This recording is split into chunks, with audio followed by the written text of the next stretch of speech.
ఉన్నాం. షకీల్ గారు music director, అలాగే సునీతారెడ్డి గారు బీజేపీ రాష్ట్ర అధికార ప్రతినిధి మనతో ఉన్నారు. వారితో మాట్లాడదాం.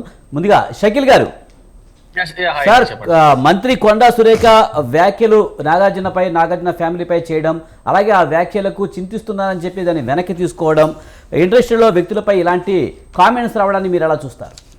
ప్రతి వాళ్ళకి ఇంట్రెస్ట్ అనేది చాలా ఈజీగా దొరికిపోయే ఒక ఒక లాలీపాప్ లా ఉందండి.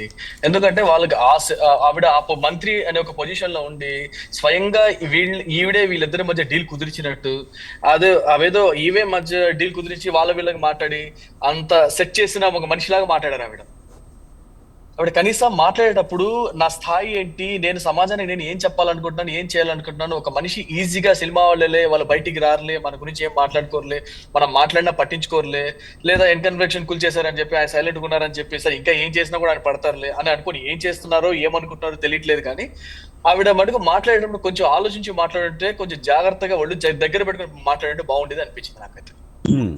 ఈ వ్యవహారంలో మంత్రి కొండా సురేఖ వ్యాఖ్యలు వెనక్కి తీసుకుంటూ కూడా సమంతకి సారీ చెప్పారు కానీ నాగ చైతన్యను సారీ అని చెప్పలేదు. దాని మీద కూడా కొంత రామ్ గోపాల్ వర్మ లాంటి వాళ్ళు కొంతమంది స్పందించారు. ఇందులో సమంతకి సారీ చెప్పాల్సిన అవసరం ఉంది, అసలు మీరు వ్యాఖ్యలు చేసింది నాగార్జున మీద, నాగ చైతన్య మీద అంటూ కూడా తీవ్రంగా ఫైర్ అయిన పరిస్థితి కనిపిస్తుంది. దీన్ని ఎలా చూడాలంటారు?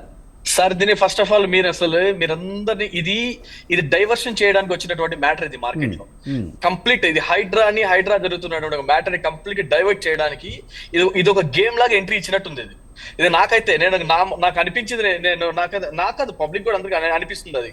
అది హైడ్రా అనే ఒక మ్యాటర్ కంప్లీట్ గా డైవర్ట్ చేయడానికి ఇది ఒక టాపిక్ ని రేస్ చేశారు. ఇప్పుడు సమంత గారు ఎప్పుడు డివోర్స్ తీసుకున్నారు, ఎప్పుడు జరిగింది, ఇప్పుడు ఇవాళ స్పెషల్ గా వచ్చి మాట్లాడాల్సినంత అవసరం ఏంటి?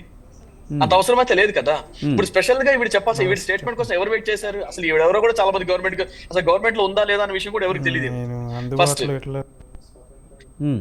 మాట్లాడండి. గవర్నమెంట్ లో ఉందా లేదా కూడా మాకు తెలియదు. ఎప్పుడో ఇలాంటి సిచ్యువేషన్ లో ఏదో బయటకు ఎలా వచ్చారంటే మధ్యలో కొంతమంది స్టార్స్ వస్తుంటారు కదా మన పొలిటికల్ మధ్యలోకి, అలా వచ్చినట్టు వచ్చారనమాట ఈ టాపిక్ ని మధ్య రేస్ చేయడానికి, తగ్గించడానికి. అయినా సమంత గురించి, నాగ చైతన్య గారు ఫిల్మీ వాళ్ళ గురించి మాట్లాడేస్తున్న అంత అవసరం ఏంటండి? ఈవిడేదో దగ్గర నుండి చూసిందా? పోనీ మాట్లాడే అధికారం, హక్కు సామాన్య ప్రజల్లాగా ఉంది అనుకుందాం. కానీ ఒక మాట మాట్లాడేటప్పుడు ఎలాంటి వ్యాఖ్యలు మార్కెట్ లో చేయాలి, అది ప్రజలకు ఉపయోగపడేలా ఉండాలి అని నీచమైన దరిద్రమైన మాట్లాడటానికి ఆవిడికి నోరు ఎలా వచ్చిందో నిజంగా. ఆవిడ ఎలా మాట్లాడేటప్పుడు ఎదుటోళ్ళు మైక్ పెట్టి కెమెరా పెట్టిన మనుషులు వాళ్ళు ఎలా పెట్టారు? ఇది స్టార్ కదండి. ఒక స్టార్ గురించి మాట్లాడేటప్పుడు కొంచెం ఆలోచన ఉండాలి కదండి ఆవిడికి. రైట్. షకీల్ గారు, మనం ఇంకా మాట్లాడదాం దీని మీద.